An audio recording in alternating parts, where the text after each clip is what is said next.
સાર્થક સંખ્યા અને સાર્થક અંક।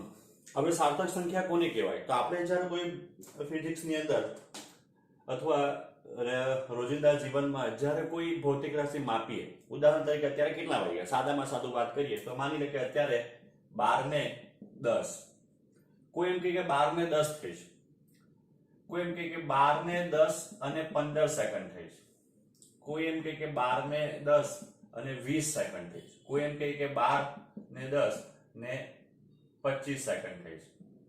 તો જો 12:10 તો થઈ જ છે, આ ચોકસાઈ છે, આ ચોક્કસ આંક છે, પણ એની સાથે અચોક્કસ છે, કારણ કે અત્યારે આપણે સેકન્ડ એક્ઝેક્ટ નથી માપી શક્યા, 15 છે, 20 છે, 25 છે, પણ એ અર્થપૂર્ણ છે। અર્થપૂર્ણ છે એટલા માટે કેવી રીતે અર્થપૂર્ણ? તો એ આપણને બતાવશે કે આપણે સમય કલાક, મિનિટ અને સેકન્ડ સુધી માપવાનો પ્રયત્ન કર્યો છે। ધારો કે આજે નવસારીનું તાપમાન કેટલું છે? તો નવસારીનું તાપમાન 30 ડિગ્રી અને 4 અંશ સેન્ટીગ્રેડ છે। કોઈ માપશે તો 30 ડિગ્રી અને 3 અંશ સેન્ટીગ્રેડ છે, કોઈ માપશે તો 30 ડિગ્રી અને 1 અંશ સેન્ટીગ્રેડ છે, કોઈ 30 અંશ અને 9 ડિગ્રી સેન્ટીગ્રેડ માપે। તો જો આ શું બતાવશે? તો 30 ડિગ્રી તો બધામાં છે, આ ચોકસાઈપૂર્વક છે। એટલે જ્યારે કોઈ ભૌતિક રાશિને અથવા કોઈ ભૌતિક રાશિના માપનને દર્શાવવામાં આવે ત્યારે ચોકસાઈની સાથે સાથે અચોકસાઈપૂર્વક 4, 3, 1, બરાબર, આમાં સૌથી વધારે અચોકસાઈ રહેલી છે, પણ એ અર્થપૂર્ણ છે, કારણ કે દશાંશ ચિહ્ન પછી આપણે એક આંકડા સુધીનું શું માપવાનો પ્રયત્ન કર્યો છે? તાપમાન, બરાબર। કોઈ પાસે આના કરતા ડિજિટલ થર્મોમીટર હશે તો કોઈ આવી રીતે માપવાનો પ્રયત્ન કરે, 30, 14 અંશ ડિગ્રી, 30, 15, 30, 11। તો જો આ બધા અહીંયા તો બધા સરખા જ છે આટલા, પણ અહીંયા 4, 5 આ બધા જે છે એ કેવો છે? અચોક્કસ છે, એ અર્થપૂર્ણ છે। કેવી રીતના અર્થપૂર્ણ છે? તો દશાંશ ચિહ્ન પછી બે આંકડા, દશાંશ ચિહ્ન પછી બે આંકડા સુધીની ચોકસાઈ માપવાનો પ્રયત્ન કર્યો છે, બરાબર। એટલે અચોક્કસ છતાં અર્થપૂર્ણ એવા અંકો સાથે દર્શાવવામાં આવે, ચોક્કસ પ્લસ અચોક્કસ પણ અર્થપૂર્ણ અંકો સાથે દર્શાવવામાં આવતી સંખ્યાને શું કહેવામાં આવે? સાર્થક સંખ્યા। અને તેમાં આવતા અંકોને કયા અંકો કહેવાય? સાર્થક અંકો કહેવાય। હવે સાર્થક અંક નક્કી કરવાના નિયમ। તો પહેલો નિયમ એટલે કે આપણે જે સંખ્યા આપેલી છે એમાં કેટલા સાર્થક અંકો છે, તો એના આપણે જાણવા માટે અથવા એને ઓળખવા માટે કેટલાક નિયમો છે। પહેલો નિયમ, બધા શૂન્યેતર અંક સાર્થક અંક છે। એટલે કયા કયા? તો 1, 2 એમ કરતા 9। શૂન્યનો જ હંમેશા ક્વેશ્ચન માર્ક રહે કે શૂન્ય ક્યાં છે અને કઈ જગ્યા પર તો સાર્થક અંક છે કે નથી તે ચેક કરવાનું। એટલે બધા શૂન્યેતર અંકો હંમેશા કોઈ પણ સ્થિતિમાં દશાંશ ચિહ્ન વાળી સંખ્યા હોય, દશાંશ ચિહ્ન વગરની સંખ્યા હોય, કોઈ પણ સંખ્યામાં આપણે એમ કહી શકાય કે બધા જ જે છે એમ કહેવાય અંકો સાર્થક અંકો છે। શૂન્ય સિવાયના બધા શૂન્યેતર અંકો કોઈ પણ સ્થાન ઉપર હશે તો એ હંમેશા સાર્થક અંકો તરીકે એને ગણવાના। બીજો નિયમ, બે શૂન્યેતર અંકો વચ્ચેના, બે શૂન્યેતર અંક વચ્ચેના અંક શૂન્યો સાર્થક અંકો છે, બરાબર છે। ઉદાહરણ તરીકે 1001, તો આ બંને તો છે, આ બંને પણ શૂન્ય સાર્થક અંકો છે। કેમ? કારણ કે બંને શૂન્યેતર અંકો 1 અને 1 ની વચ્ચે શૂન્યેતર અંકો થઈ ગયા, 2 ની વચ્ચે આવેલા શૂન્ય। ધારો કે આવું હોત 10.01, તો બી આ બંને શૂન્યેતર, અથવા અહીંયા ધારો કે 5 હતું તો 1 ને 5 તો છે, બરાબર, શૂન્ય સાર્થક અંકો। પણ બે શૂન્યેતર અંકોની વચ્ચે શૂન્ય આવી ગયા એટલે દશાંશ ચિહ્ન હોય કે નહીં હોય એ શૂન્ય પણ સાર્થક અંકો ગણવાના જ। એટલે આમાં બંનેની અંદર કેટલા ટોટલ 4 સાર્થક અંકો છે, આપણે એમ કહી શકાય। ત્રીજો નિયમ, તો ત્રીજો નિયમ આપણને શું કહે છે કે ત્રીજો નિયમ એમ કહે આપણને કે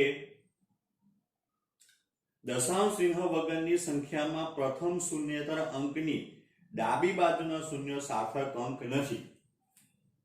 દશાંશ ચિહ્ન વગરની સંખ્યામાં અંતિમ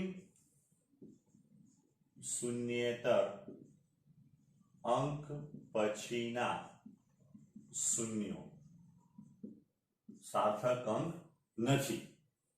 દશાંશ ચિહ્ન વગરની સંખ્યામાં પ્રથમ શૂન્યેતર અંકની ડાબી બાજુના શૂન્યો સાર્થક અંકો નથી. એટલે 0 0 1 0 આવું એક ઉદાહરણ આપેલું છે. તો આ શૂન્ય સાર્થક અંકો નથી. આ બે છે, બરાબર છે. આ બે શૂન્ય સાર્થક અંકો નથી, પણ આ બે વચ્ચેના છે. આગળ આપણે નિયમ જોઈ ગયા એ પ્રમાણે. નિયમ નંબર 4. તો નિયમ નંબર 4 આપણને શું કહે કે જો સંખ્યા 1 કરતા નાની હોય, દશાંશ ચિહ્ન અને પ્રથમ શૂન્યેતર અંકની વચ્ચેના શૂન્યો સાર્થક અંકો નથી પણ પછીના છે. દશાંશ ચિહ્ન હોવું જોઈએ પ્લસ 1 કરતા નાની સંખ્યા હોવી જોઈએ. તો તેમાં શું હોય? તો એમ કે દશાંશ ચિહ્ન અને પ્રથમ શૂન્યેતર અંકની વચ્ચેના શૂન્યો સાર્થક અંકો નથી પણ પછીના છે. બરાબર. એક ઉદાહરણ તરીકે આપણે લઈએ તો એ ઉદાહરણ આપણે જે લીધેલું છે, માની લઈએ કે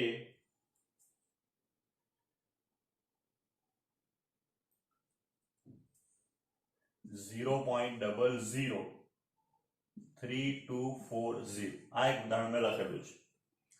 તો દશાંશ ચિહ્ન અને પ્રથમ શૂન્યેતર એટલે 3 આ બે ની વચ્ચેના શૂન્ય સાર્થક નથી પણ અંતિમ પછીનો શૂન્ય સાર્થક અંક છે. એટલે આમાં ટોટલ કેટલા સાર્થક અંક થયા? 3 2 4 અને 0. એટલે ટોટલ કેટલા થયા? 4 સાર્થક અંકો થયા. નિયમ નંબર 5. દશાંશ ચિહ્ન વાળી સંખ્યા હોય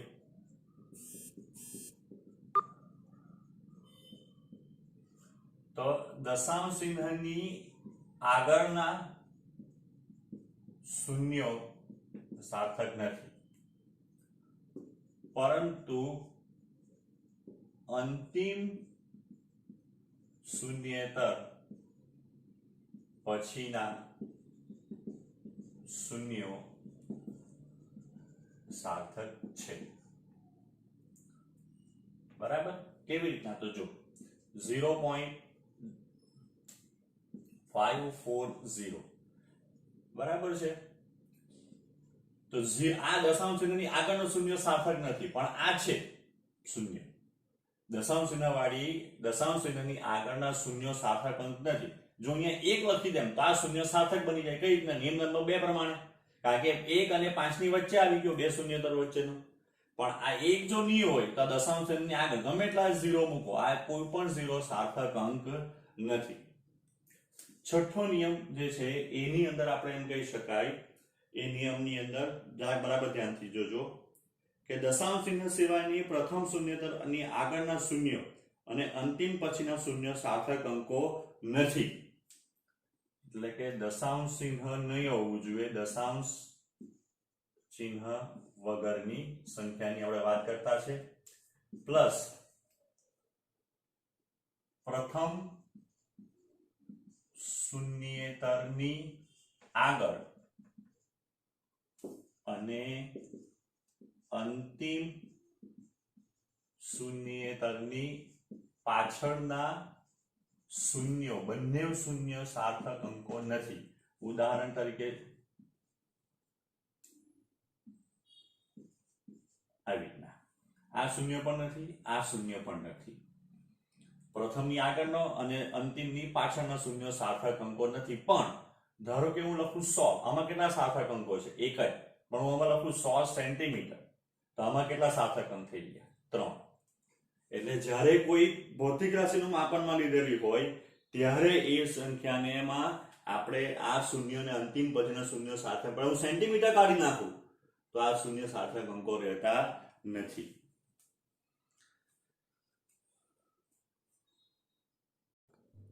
હવે અંકગણિતમાં સાર્થક સંખ્યા એટલે કે જ્યારે આપણે સાર્થક અંકોનો સરવાળો કરીએ, બાદબાકી, ગુણાકાર, ભાગાકાર કરીએ ત્યારે શું ધ્યાન રાખવાનું? તો જો જ્યારે સરવાળો અને બાદબાકી કરવામાં આવે ત્યારે તમારે દશાંશ ચિહ્ન જોવાનું.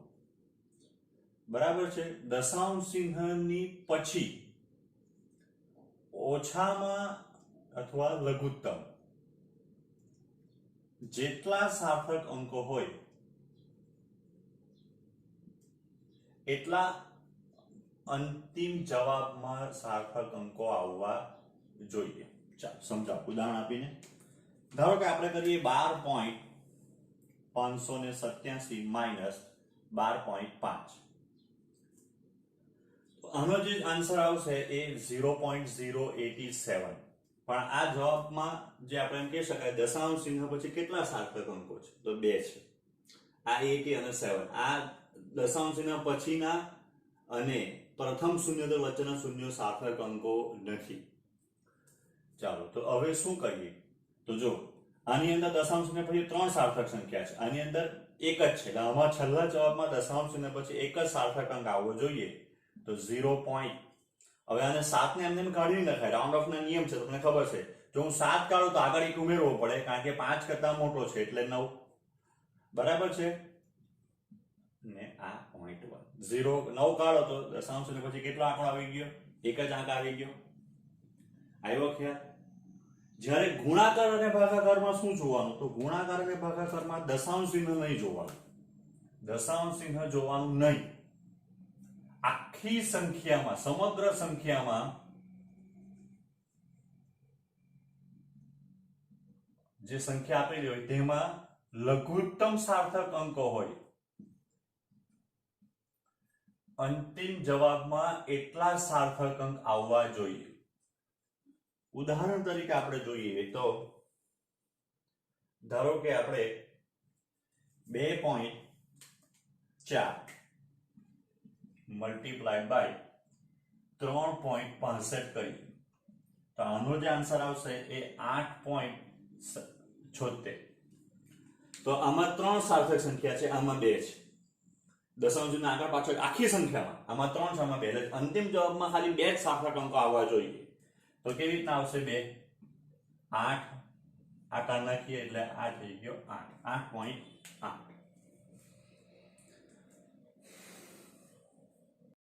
ત્રુટીનો અંદાજ. બરાબર છે? એટલે કે આપણે જો કોઈ અવલોકનમાં ત્રુટી હોય તો એ ત્રુટી દૂર કેવી રીતના કરવી અથવા જાણવું કેવી રીતના કે ત્રુટી કેટલી છે અને એ કયા પ્રકારની ત્રુટી છે? તો જો ધારો કે કોઈ ભૌતિક રાશિ આપણે માપી, ધારો કે આપણે આ પેન છે તો એની લંબાઈ માપી ફૂટપટ્ટીથી, ધારો કે વર્નિયર કેલિપર્સ તેની જાડાઈ માપી, માઇક્રોમીટર સ્ક્રૂથી જાડાઈ માપી, તો એ બધા અવલોકન આપણે કીધું A1 A2 એમ કરીને n અવલોકન છે. હવે આની આપણને સાચી લંબાઈ ખબર નથી, પણ ઘણી ભૌતિક રાશિઓ એવી છે જે આપણે માપીએ તેનું સાચું મૂલ્ય આપણને ખબર હોય. ઉદાહરણ તરીકે પૃથ્વીનું ગુરુત્વ પ્રવેગ. તો પૃથ્વીનું ગુરુત્વ પ્રવેગનું મૂલ્ય છે 980 સેન્ટીમીટર પર સેકન્ડ સ્ક્વેર. તો એનું સાચું મૂલ્ય છે. ધારો કે આપણે એને માપી તો 982 સેન્ટીમીટર પર સેકન્ડ સ્ક્વેર આવ્યું તો આપણે ખબર પડી કે ત્રુટી છે, આ બેમાં થોડી ત્રુટી છે. બરાબર છે? તો પહેલું આપણે શું શોધવું પડે? તો પહેલા આપણે એમ કે શોધવું પડે કે નિરપેક્ષ ત્રુટી. નિરપેક્ષ ત્રુટી એટલે સાચું મૂલ્ય અને આપણું અવલોકિત મૂલ્ય વચ્ચેનો ધન તફાવત. તફાવત એટલે ધારો કે મારો ભાઈ છે મારા કરતા નાનો છે 2 વર્ષ, તો 2 વર્ષ નાનો છે આપણે એમ બોલીએ, અથવા 2 વર્ષ મોટો છે. આપણે તફાવત કેટલો થયો? 2 નો. -2 એવું નથી બોલતા. તો જો આપણે આગળ જોઈ ગયા તે પ્રમાણે ઘણી વખત આપણને સાચું મૂલ્ય ખબર હોય, સાચું મૂલ્ય ન ખબર હોય તો આપણે શું શોધવું પડે? તો આપણે એનું સરેરાશ મૂલ્ય શોધવું પડે. તો સરેરાશ મૂલ્ય A બાર સરેરાશ કેવી રીતના શોધાય? તો કે અવલોકનોનો સરવાળો, જેટલા બી આપણા અવલોકન હોય બધાનો સરવાળો કરવાનો ભાગ્યા અવલોકનોની સંખ્યા. તો અહીંયા આપણી પાસે 5 અવલોકન n અવલોકન છે ભાગ્યા n. તો હવે આપણને જે સરેરાશ મૂલ્ય મળ્યું અથવા સાચું મૂલ્ય અને માઈનસ અવલોકિત મૂલ્ય નો ધન તફાવત એટલે મોડ્યુલસ આપણે લઈ લીધું. એટલે પહેલાની આપણે નિરપેક્ષ ત્રુટી એમ કહેવાય તો કેવું આવવાનું? A bar minus A1. બીજાની નિરપેક્ષ ત્રુટી ડેલ્ટા A2 બરાબર A બાર માઇનસ A2 પણ એનો મોડ્યુલસ. આ રીતના આપણે ડેલ્ટા n શોધી શકીએ. તો A બાર માઇનસ AN તો આ રીતના આપણે એમ કહીએ કે બધા જ અવલોકનમાં નિરપેક્ષ ત્રુટિ શોધી શકાય. ને આવી રીતના બધા જ અવલોકનની નિરપેક્ષ ત્રુટિ શોધીએ તો અને એનું સરેરાશ જો શોધીએ તો આપણને શું મળશે?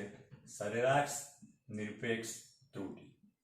એટલે કોઈ ભૌતિક રાશિ a માપી હોય તો a સરેરાશ નિરપેક્ષ ત્રુટિ એટલે કેવી રીતના શોધાશે? તો એ એમ કે જેટલી બી બધી છે તમારી delta a1 plus delta a2 એમ કરતા કરતા ડેલ્ટા an બધાનો શું કરવાનું? સરેરાશ. તો એને આપણે ડેલ્ટા a બાર ગણીએ. તો હવે કોઈ ભૌતિક રાશિ a માપી હોય તો એનું સરેરાશ મૂલ્ય plus or minus delta a બાર. ધારો કે આપણે કોઈ અવરોધનું મૂલ્ય શોધવું. તમે 10મા ધોરણમાં અવરોધ ભણી ચૂક્યા 12 પ્લસ ઓર માઇનસ 2 ઓહમ. આ રીતનો તમને જવાબ મળ્યો તો એનું મૂલ્ય 12 કરતા 2 જેટલો એટલે 14 જેટલો બી હોઈ શકે અને 10 એટલે એનું મૂલ્ય 10 અને 14 ની વચ્ચે હોઈ શકે. આ એનું સરેરાશ મૂલ્ય થયું અને આ સરેરાશ નિરપેક્ષ ત્રુટિ છે. ડેલ્ટા a બરાબર 2 પ્લસ ઓર એટલા વધારે બી હોઈ શકે એટલા ઓછા પણ હોઈ શકે. આપણે એમ કહી શકાય.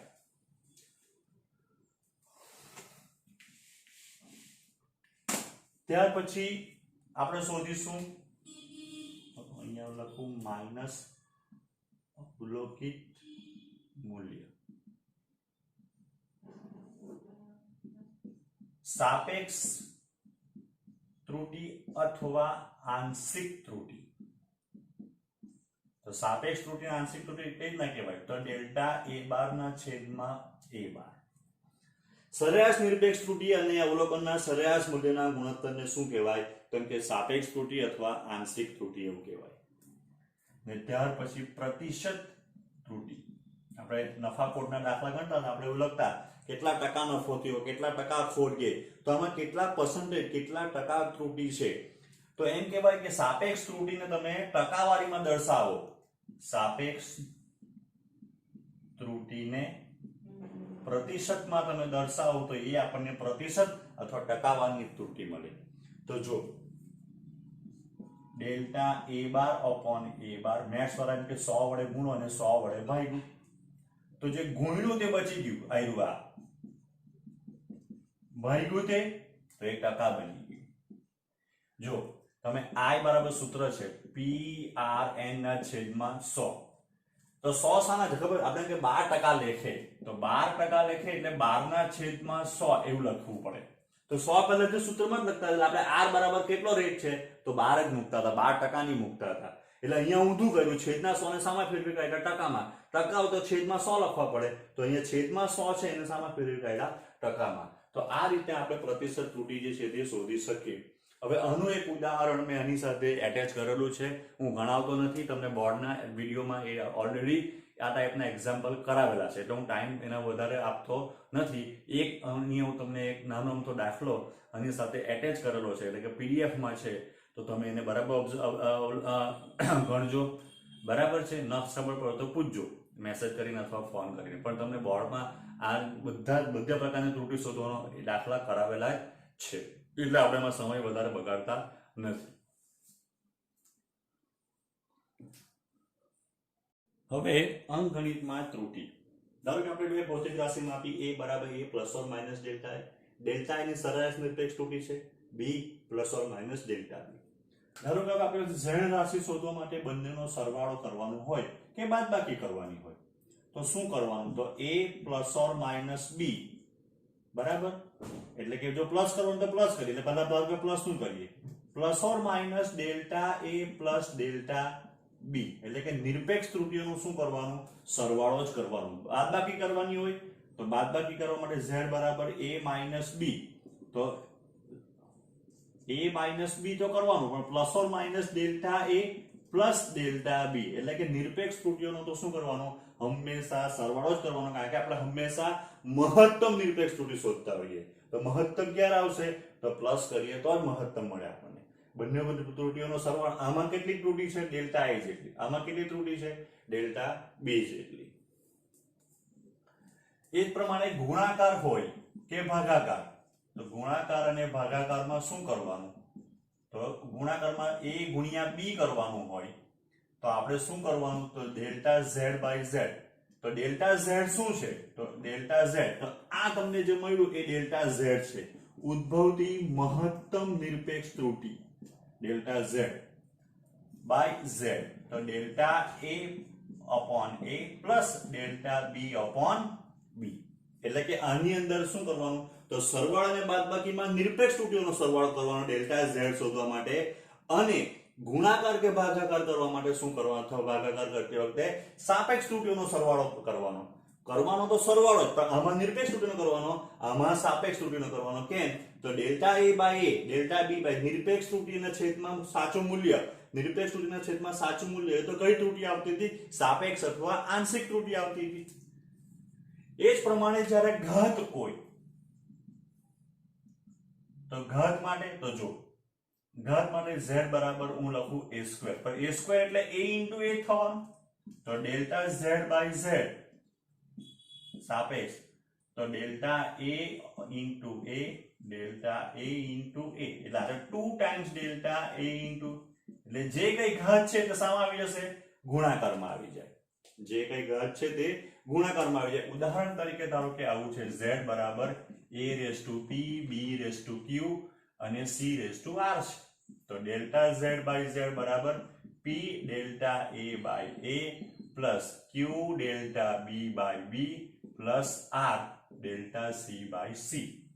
એટલે ગુણાકાર કે ભાગાકાર કે ઘાત હોય ત્યારે શું કરવાનું, તો નિરપેક્ષ ત્રુટિ આપણે કહેવાય કે સાપેક્ષ ત્રુટીઓનો સરવાળો કે આંશિક ત્રુટીઓનો સરવાળો કરવાનો, અને સરવાળા કે બાદબાકી કરવા માટે આપણે એમ કહી શકાય કે નિરપેક્ષ ત્રુટીઓનો સરવાળો કરવાનો. આ સૂત્ર કેવી રીતના આવ્યા એ મેં તમને પેમ્પલેટમાં આપેલું છે, આપણે યાદ નથી રાખવાનું, તમે એકવાર એનો અભ્યાસ કરી શકો. બરાબર, કદાચ તમે સરે કરાવેલું હોય, ન કરાવેલું બી ચિંતા કરવાની જરૂર નથી. આપણે માત્ર સૂત્રનું કામ છે, અને એના ઉપરથી એમસીક્યુ ને સૂત્ર યાદ રાખવાના. એટલે હવે આના પછીના લેક્ચરમાં આપણે ત્રુટિ પર આધારિત અને સાર્થક સંખ્યા પર આધારિત દરમાં પ્લસમાંથી દાખલા કે એમસીક્યુ કરીશું. ત્યાં સુધીમાં તમારે આ બધા જ ત્રુટિના બધા જ કન્સેપ્ટ અને સાર્થક સંખ્યાના બધા કન્સેપ્ટ બરાબર તૈયાર કરી દેવા, સૂત્ર અને કન્સેપ્ટ, જેથી તમે એમસીક્યુ ફટાફટ સોલ્વ કરી શકો.